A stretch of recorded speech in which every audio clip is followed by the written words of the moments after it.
3, 2, 1. Loading complete.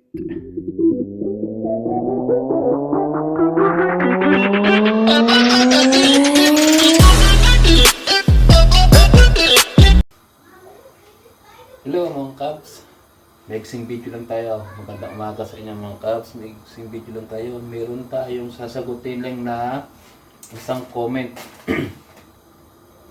na kung anong klase ba ito yung pwedeng daling adapter tsaka extension. Bali ito po yan. Yung sa atin nga po kasi talaga yung extension po na yung saksakan po natin sa Pilipinas is yung lapad na dalawahan.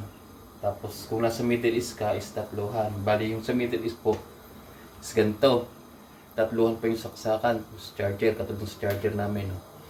Tatluhan po siya mga Cubs. So kaya nang kailangan nyo talaga magdala ng extension. Kung nasa Middle East kayo, magdala kayo ng extension na katulad nito. Yan mga Cubs. Ito. Itong extension yung dadalhin nyo. Ilang watts pa to?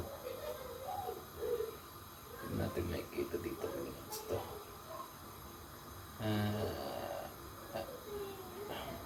Yan, 250 volts. Mga 250 volts siya mga Cubs. Magandang klase na to. Ito yung bilhin nyo sa Middle East o kung nasa Middle East kayo. Pwede rin yung mga nasa Pilipinas, pwede nyo rin ganito bilhin nyo o dalhin nyo rin dito. Kasi kumpleto na to. May dalawang saksakan. Kung ang charger nyo tatluhan, pwede nyo gamitin yung tatluhan. Ito, may dalawahan lang din. Pwede siyang dalawahan. Kaya maganda. Yung pinaksaksakan niya ito, tatluhan din. Tapos, itong pinaka-importante mga Cubs, yung adapter. Kasi yung saksakan talaga dito is dalawahan. Kaya ganito yung adapter na bilhin nyo. Dalawahan lang. Meron yan sa Pilipinas, sigurado ako. Kasi nung nasa Pilipinas ako mga Cubs na napunta rin ako sa mga shop o tumitingin-tingin sa mga hardware shop ng nabibili ng ganito kasi minsan may ginagawa rin ako sa mga electronics mga ganyan kasi nga ang dating ng course ko sa Pilipinas is computer technician kaya napapatingin ako sa mga hardware shop or sa mga Ace. Yan. Sa mall meron ito sa Pilipinas. Tapos yung pinakasaksakan niya, ang ganyan din, kompleto rin. Meron niya sa Pilipinas, sigurado ako. May dalawahan.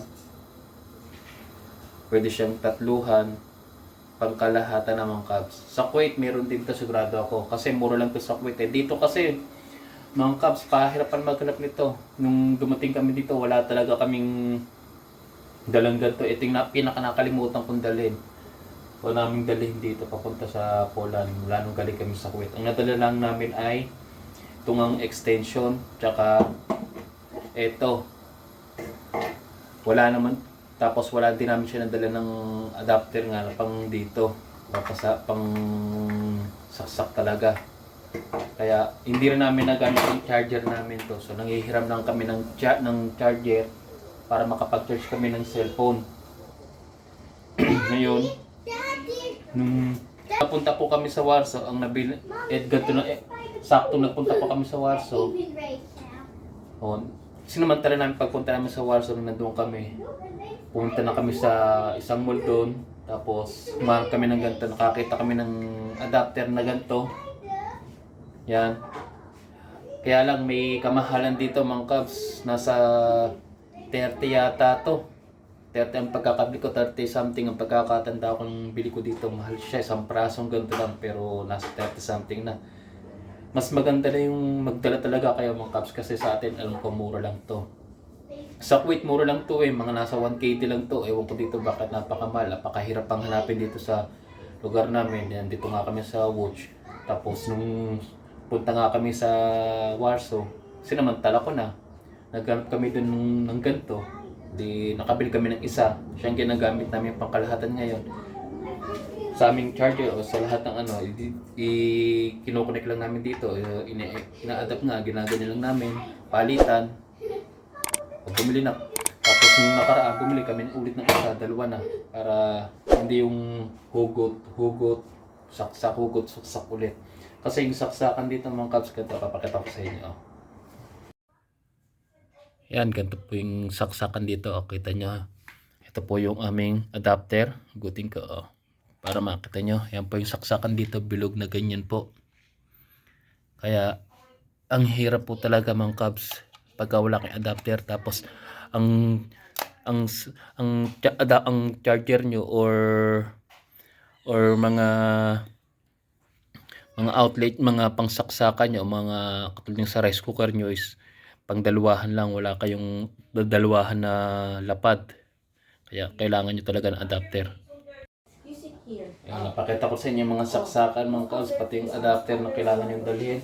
Sa rice cooker naman, basta yung maliit lang yung kasya, yung rice cooker sa bagahin niya, sa maleta niya. Parang ganito lang. Kaldero, papakita ko sa inyo mga kabs kasi wala kami rice cooker. Nagkakaldero lang kami. Gantong kalaki lang. Oh, mas maliit pa dito. Ganito yung dalhin nyo. Maliit pa dito. Pangkain nyo lang pang isang tao lang o kahit pang mga 2 gatang lang. Ganun lang. Para katipid kayo dito tsaka mas accessible yung pag-stay nyo rito sa pola pagtatrabaho. Hindi kayo mahirapan. Yun lamang kabs. So, sa susunod na lang ulit. Sinagot ko lang yung isang comment o maraming nagtatanong sa akin sa comment na gano'n. Ano nga ba daw extension or anong rice cooker yung pwedeng dalhin. Sinagot ko lang kabs. So, ingat kayo dyan and God bless sa lahat na nag-a-apply. Patuloy nyo lang yan. At huwag kayong panghinaan ng loob. Kung matagal man, hintay-hintay lang kayo at magdasal lang tayo sa taas. Ingat and God bless.